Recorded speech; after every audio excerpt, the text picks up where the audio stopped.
এই ইঁদুর যখন আমাদের বাড়িতে ঢোকে পুরো বাড়ির জিনিসপত্র কেটে তছনছ করে ফেলে। আর এই ইঁদুরের হাত থেকে বাঁচার জন্য আমরা কেমিক্যালযুক্ত ওষুধ ব্যবহার করি, কিন্তু সেগুলো খেয়ে ইঁদুর ঘরের মধ্যে মরে থাকে, আর তার থেকেও কিন্তু একটা বিশাল দুর্গন্ধ ছড়ায়, যেটা আমাদের শরীরেও ক্ষতি করে, আর কেমিক্যালযুক্ত আমাদের শরীরেও ক্ষতি করে। তাই কোনো কেমিক্যালযুক্ত ওষুধ ব্যবহার না করে একদম ঘরোয়া পদ্ধতি যদি ব্যবহার করেন, তাহলে ইঁদুর মরবে না, আপনার বাড়ি ছেড়ে পালিয়ে যাবে। এতে আপনার শরীরেও কোনো ক্ষতি হবে না। তাহলে চলুন, আজকে আমি আপনাদের জন্য নিয়ে এসেছি একদম ঘরোয়া পদ্ধতি, যেটা আপনারা যদি ইউজ করেন তাহলে 100% আপনাদের বাড়ি থেকে ইঁদুর সারা জীবনের জন্য পালিয়ে যাবে, কখনোই আর আপনাদের বাড়িতে ফিরে আসবে না। তো দেখুন, তার জন্য এখানে আমরা ইউজ করব প্রথমে পেঁয়াজের।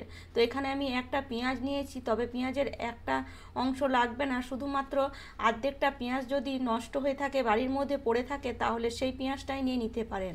অনেক সময় পেঁয়াজ আমরা অর্ধেকটা ব্যবহার করি, আবার অর্ধেকটা রেখে দিই, এমনি শুকে যায়, তখন আর সেটা আর ব্যবহার আমাদের করতে ইচ্ছে করে না বা ব্যবহার করা উচিত নয়।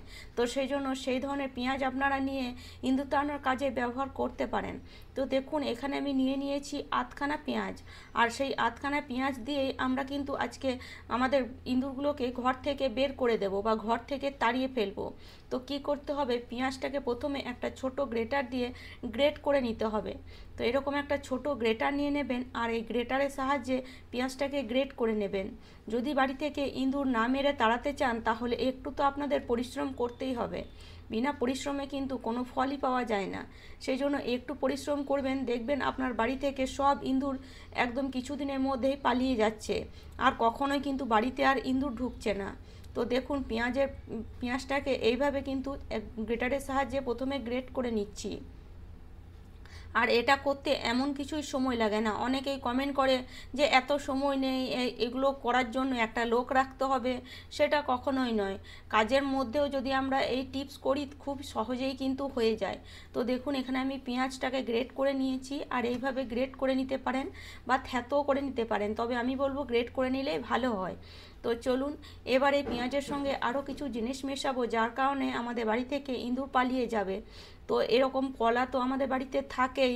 অনেক সময় কলা আমরা নিয়ে আসি, খাই, আবার এক দুটো কলা থেকেই যায় এমনি, তখন আর খেতে ইচ্ছে করে না। কলার ওপরে খোসাটা নষ্ট হয়ে যায়, ভেতরেও খুবই নরম হয়ে যায়, তখন সেই কলা আমরা খাই না, ফেলে দিই। তো সেই কলা থেকে আমি কিছুটা পরিমাণ নিয়ে নিলাম, সামান্য একটু। তো সেটা নিয়ে নিতে পারেন।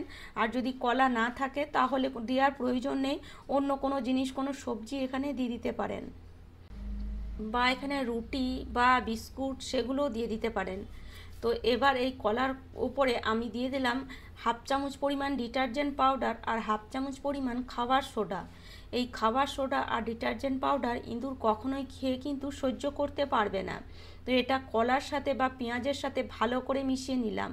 পেঁয়াজ তো কখনোই ইঁদুর খায় না, তবে পেঁয়াজের যে স্মেল, সেটা ইঁদুর কখনোই সহ্য করতে পারে না। সেই জন্য এখানে কলা দিয়েছি, যাতে কলার জন্য ইঁদুর এটাকে খেতে আসে।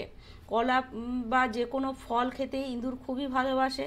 তো এখানে কলাটা দিয়ে দিলাম, যাতে ইঁদুরের খেতে সুবিধা হয়। তো এবার এখানে আরেকটা জিনিস দেব, যাতে ইঁদুর বুঝতেই পারবে না যে এই খাবারের সাথে অন্য কোনো জিনিস মেশানো আছে, যার কারণে সে বাড়ি ছেড়ে পালিয়ে যাবে। সেটা হলো এই যে বিস্কুটের গুঁড়ো। বিস্কুট আমরা তো খাই চায়ের সাথে, তার সাথে দেখবেন অনেক বিস্কুট গুঁড়ো হয়ে যায়, যেগুলো কোটোর নিচে পড়ে থাকে, সেগুলো আমরা বেশিরভাগ ফেলেই দিই। তো সেই বিস্কুটের গুঁড়ো এখানে কিছুটা পরিমাণ নিয়ে নিতে পারেন। যদি না থাকে, একটা বিস্কুটকে গুঁড়ো করে এর মধ্যে দিয়ে দেবেন। পুরো ভাঙার দরকার নেই, শুধুমাত্র এইভাবে একটু নেড়ে চেড়ে বিস্কুটটাকে ভালো করে মিশিয়ে দেবেন। এতে কি হবে, বিস্কুটের মধ্যে যে একটা স্মেল থাকে, সেটা ইঁদুরকে খেতে এটা সাহায্য করবে, মানে ইঁদুর অ্যাট্রাকটিভ হবে এটা খাওয়ার জন্য। তো দেখুন, এটাকে খুব ভালো মতন আমি মিশিয়ে নিলাম। এবার যদি এটাকে ইঁদুরের কাছে রেখে দেন, ইঁদুর কিন্তু 100% এটাকে খেতে আসবে। তো চলুন, এবার এটাকে আমরা কিভাবে ব্যবহার করব যাতে ইঁদুর 100% খেতে আসে। তো তার জন্য এখানে দেখুন, আমি নিয়ে নিয়েছি কিছুটা পরিমাণ আটা মাখা। তো আটা মাখা না থাকলে আটা একটু মেখে নিতে পারেন। অনেক সময় রাতের আটা আমাদের বেঁচে যায়, যেগুলো আমরা ফ্রিজে রেখে দিই, তো সেগুলো এখানে ব্যবহার করতে পারেন। বা রাতের বেলাতে আটা একটু করে একটু মাখিয়ে ফ্রিজের মধ্যে রেখে দিতে পারেন। বা রাতের বেলায় তো আমরা এটাকে ব্যবহার করতে হবে, তো যখন রুটি করবেন সামান্য একটু আটা বাঁচিয়ে নিতে পারেন।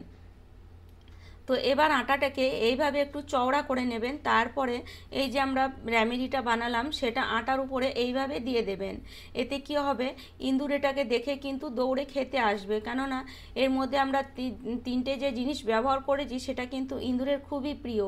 প্রথম হলো আটা, দ্বিতীয় হলো বিস্কুট, তৃতীয় হলো কলা।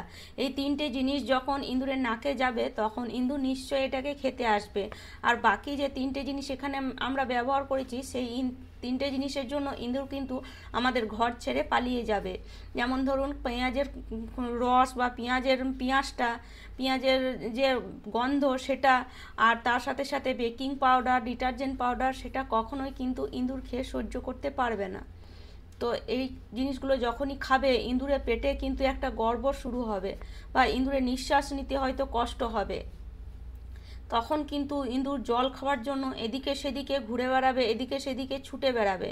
তো তখন যদি ইঁদুর ঘরের মধ্যে কোনো জল না পায় তখন সে বাইরের দিকে ছুট মারবে জলের খোঁজে, আর কখনোই কিন্তু আপনার বাড়িতে আর দ্বিতীয়বার ফিরে আসবে না, কেননা ইঁদুর জানে গেলে পরে আবার সেই জিনিসটাই তাকে খেতে হবে। সেই জন্য ইঁদুর কিন্তু কখনোই সেটাকে খেতে আসবে না। তো এইভাবে আমি দেখুন চারটে এখানে আটার লেচি কেটেছিলাম, তো চারটের মধ্যে এই যে রেমেডিটা এটা এইভাবে রেখে দেব। এটা এইভাবে রেখে দিলে কি হবে, ইঁদুর কিন্তু দেখেই এটাকে খেতে আসবে, কেননা এর থেকে একটা সুন্দর বিস্কুটের গন্ধ, একটা কলার গন্ধ, তার সাথে সাথে আটার একটা স্মেল সেটা কিন্তু বেরোবে, আর তার জন্যই কিন্তু ইঁদুর এটাকে খেতে আসবে। বাকি যে জিনিসগুলো দিয়েছি সেগুলো কিন্তু এর স্মেলে ঢাকা পড়ে যাবে, ইঁদুর বুঝতেই পারবে না যে এর মধ্যে অন্য কোনো জিনিস মেশানো আছে। তো এটা কখন ব্যবহার করবেন, যখন রাতের বেলায় সবাই ঘুমিয়ে পড়বে তখন যদি এটাকে আপনারা যেখানে ইঁদুর মনে হয় যে হ্যাঁ বেশি আসা যাওয়া করে বা ইঁদুর দেখেছেন সেই জায়গায় যদি রেখে দেন, তাহলে ইঁদুর কিন্তু রাতের বেলায় খাবার খুঁজে বেড়ায়। আর ইঁদুর কিন্তু দেখবেন রাতের বেলায় বেশি আমাদের জিনিসপত্র কাটে। তো কেননা তখনই তারা কিন্তু খাওয়ার খোঁজে জিনিসপত্র কাটতে শুরু করে। তখন যদি এগুলোকে রেখে দেন তাহলে কিন্তু ইঁদুর এগুলোকেই খাবে। বাড়িতে অন্য কোনো নোংরা বা অন্য কোনো জিনিস যেন না থাকে যখন এগুলো ব্যবহার করবেন। তো পুরো রান্নাঘর পরিষ্কার করবেন, তারপরে পুরো ঘর দুয়ার পরিষ্কার করে তবেই কিন্তু এই জিনিসগুলো রাখবেন, মানে এই রেমেডিটা রাখবেন। এই রেমেডিটা যদি পুরো ঘর পরিষ্কার করে রাখেন, শুধুমাত্র যদি এটা থাকে তাহলে ইঁদুর কিছু খুঁজে না পেলে এটা যখনই দেখতে পাবে তখনই তার খেতে মন করবেই করবে, তখনই কিন্তু সেটাকে খেতে আসবে। আর সে খেলে বুঝতে পারবে সে কি খেলো, আর খাওয়ার সঙ্গে সঙ্গে সে কিন্তু এদিকে সেদিকে ছুট মারবে। তবে হ্যাঁ, বাড়িতে যেন কোনো জল না থাকে ইঁদুরের লাগালের কাছে। যদি বাড়িতে ইঁদুর জল পেয়ে যায় তাহলে কিন্তু সেই জলটা খেয়ে সে আর বাড়ি ছেড়ে যাবে না। সেই জন্য বাড়িতে কোনো রকম জল রাখবেন না। যখন এগুলোকে আপনারা এদিকে সেদিকে রাখবেন সেটা আপনারা রান্না করে রাখতে পারেন, বা আপনার বেডরুমেও খাটের নিচে রাখতে পারেন, বা আলমারির নিচে রাখতে পারেন, মানে যেখানে আমাদের মন হয় যে ইঁদুর আসে, আমরা ইঁদুর দেখেছি, সেই জায়গাতে এগুলোকে রেখে দেবেন একটা একটা করে। এইভাবে কিন্তু আপনারা খুব সহজে বাড়ি ছেড়ে মানে বাড়ি থেকে ইঁদুরকে তাড়িয়ে ফেলতে পারেন। একবার ইঁদুর খেলে কিন্তু আপনার বাড়িতে আর আসবে না দ্বিতীয়বার। তো এইভাবে খুব সহজেই কিন্তু আমরা ইঁদুর তাড়িয়ে ফেলতে পারি ইঁদুরকে না মেরে। তো আশা করি বন্ধুরা আজকের টিপসটি আপনাদের কাজে আসবে। আর আমার টিপস যদি আপনাদের এতটুকুও ভালো লেগে থাকে তাহলে অবশ্যই লাইক করবেন, শেয়ার করবেন, আর আমার চ্যানেলে নতুন বন্ধু হয়ে থাকলে চ্যানেলটিকে সাবস্ক্রাইব করে নেবেন এরকম নিত্য নতুন টিপস দেখার জন্য। তাহলে চলুন আজ এই পর্যন্ত, ভালো থাকবেন, সুস্থ থাকবেন, ধন্যবাদ।